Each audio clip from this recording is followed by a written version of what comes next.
എന്റെ പേര് വിദ്യ. ബേസിക്കലി ഞാൻ പാലക്കാടാണ്, നാട്ടില് പാലക്കാടാണ്. പക്ഷെ ഇപ്പോ ഗുജറാത്തിലാണ് സെറ്റിൽ ആയിരിക്കുന്നത്. ഒരു 15-16 വർഷമായിട്ട് ഇവിടെയാണ്. BA കഴിഞ്ഞു. BA ഹിസ്റ്ററി ആണ് എടുത്തത്. B.Ed കഴിഞ്ഞു. ഹിസ്റ്ററി ബേസ്ഡ് തന്നെയായിരുന്നു അതിനെ ചെയ്തത്. ഇപ്പൊ പുതിയൊരു ഇതിലേക്കാണ് വന്നിരിക്കുന്നത്, സോഷ്യോളജി. 7-8 വർഷമായിട്ട് ഞാൻ ടീച്ചറായിട്ട് വർക്ക് ചെയ്യാണ് ഇവിടെ. പക്ഷെ നമ്മൾ തന്നെ ചിന്തിച്ചു, ഒരു ടീച്ചർ ആസ് എ ടീച്ചർ നമ്മൾ തന്നെ ചിന്തിച്ചു, ഇതൊക്കെ ഇങ്ങനെ പറഞ്ഞിട്ട് ഇപ്പൊ ഫ്യൂച്ചറിൽ ഇത് പിള്ളേർക്ക് വല്ല ഗുണമുണ്ടോ?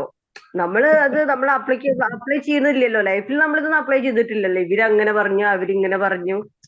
പക്ഷെ നമ്മൾ പഠിക്കണം, എന്തായിരുന്നു നമ്മുടെ ഇതായിരുന്നു പാസ്റ്റ്, എന്തായിരുന്നു എന്ന് നമ്മൾ പഠിക്കണം. ഒരു ഹിസ്റ്ററി ആയതുകൊണ്ട് പിന്നെ എനിക്കൊരു കുഴപ്പമില്ലാന്ന് തോന്നി. കാരണം ഹിസ്റ്ററി ഞാൻ ഇങ്ങനെ വായിക്കും, ഇങ്ങനെ ചരിത്രം കുറെ വായിക്കാൻ അത് ഇഷ്ടമാണ്. അവരും ഇവരൊക്കെ അതും ചെയ്തതും ആൻഷ്യന്റും ഇതൊക്കെ എനിക്ക് ഇഷ്ടമായത് കൊണ്ട് പിന്നെ എനിക്ക് ഓക്കെ ഇപ്പൊ കോപ്പായി വരുന്നുണ്ട്, പിക്കപ്പായി വരുന്നുണ്ട് കുറേശ്ശെ കുറേശ്ശെ. സോഷ്യോളജി ആയിട്ട് മിക്സ് ആയി വരുന്നുണ്ട്, ഒരു ഇതായിട്ട് ഞാൻ എടുത്ത് വരുന്നുണ്ട്. പിന്നെ ഫാമിലി പറ്റി പറയാന്ന് വെച്ചാല്, ഹസ്ബൻഡ് ഇവിടെ പിപ്പാവ പോർട്ടിൽ വർക്ക് ചെയ്യാണ്. മക്കൾ 2 പേര്. മോളിപ്പോ 11th പഠിക്കണു, മോനിപ്പോ 5th. ഫാമിലി ഭയങ്കര സപ്പോർട്ടീവ് ആണ്. അവരാണ് എന്നെ പുഷ് ചെയ്യണത് ഓൾവേസ്. ഞാൻ കുറച്ചൊരു ലേസിനെസ് ടൈപ്പാണ്. പക്ഷെ ഫുള്ള് ആരെങ്കിലും ഒരാൾ പുഷ് ചെയ്യാനുണ്ടെങ്കിൽ ഇങ്ങനെ ഓട്ടോമാറ്റിക്കലി വരും. അതുകൊണ്ടാണ് ലേൺ വൈസ് എടുക്കാനുള്ള കാര്യം. ഒറ്റയ്ക്ക് വീട്ടിലിരുന്ന ഒരു കാര്യം പഠിക്കില്ല. ഒരു അക്കാഡമി, നമുക്കൊരു മെന്ററും ഒരാൾ നമുക്ക് സപ്പോർട്ട് ചെയ്യാനുണ്ടെങ്കിൽ എന്തായാലും മെന്റർ വരും ശനിയാഴ്ച, എന്തായാലും എന്തെങ്കിലും ചോദിക്കും. അതിന് മുന്നേ ഒരു ക്ലാസ്സിൽ കാണണമെന്നല്ലോ, സത്യം. പിന്നെ ഹാർട്ട് വൈസ് പറയണേ. നമുക്ക് മനസ്സിലുണ്ടാവും എന്തെങ്കിലും ഒന്ന് ചെയ്യണം എന്ന്. നമുക്ക് ഒരാളതാ പറഞ്ഞ, ഒരാൾ നമ്മളൊരു സപ്പോർട്ട് ചെയ്യാൻ, ഒരാൾ നമ്മളെ ഒരു ഇത് ചെയ്യാനുണ്ടെങ്കിൽ നമ്മൾ വരും, പ്രോഗ്രാം മുന്നോട്ട് വരും എന്നുള്ളത്. അപ്പൊ അതിനോടാണ് ലേൺ ബേസ് എടുക്കാൻ. പിന്നെ കുറച്ച് 3-4 കൊല്ലമായിട്ട് എന്തായാലും MA ചെയ്യണം, PG ചെയ്യണം എന്നുണ്ടായിരുന്നു.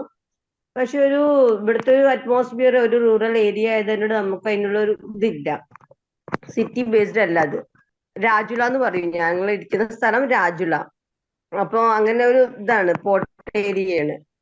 അപ്പൊ പിന്നെ അങ്ങനെ, അപ്പൊ പിന്നെ ഇല്ലാണ്ട് ഇത് ഇഗ്നോന്റെ ഇത് സ്റ്റഡി എക്സാം സെന്റർ ഇവിടെ പ്രൊവൈഡ് ചെയ്യുന്നുണ്ട്, രാജ്കോട്ട് പ്രൊവൈഡ് ചെയ്യുന്നുണ്ട്. അപ്പൊ നമുക്ക് അവിടെ പോയിട്ട് എക്സാം എഴുതാന്നുള്ളത്. മറ്റേത് നാട്ടിൽ വന്ന് എക്സാം എഴുതാന്ന് പറയുമ്പോൾ നമ്മുടെ പിള്ളേരുടെ ടൈമും ഷെഡ്യൂളും എന്റെ ജോലിയും എല്ലാം കൂടി നമുക്ക് ഒരുമിച്ച് ശരിയാവില്ല, മാച്ചാവില്ല. അപ്പൊ ഇങ്ങനോട് ഇതായത് അതുകൊണ്ട് ഓക്കെ, രണ്ടും കൂടി പോവാന്ന് പറഞ്ഞു. അപ്പൊ അതുകൊണ്ട് ഇപ്പൊ ഭയങ്കര പ്രഷറാണ്. പിള്ളേര് പറയും അമ്മയ്ക്ക് പഠിക്കാനില്ലേന്ന്. അതാണ് ഇപ്പൊ ഏറ്റവും വലിയത്.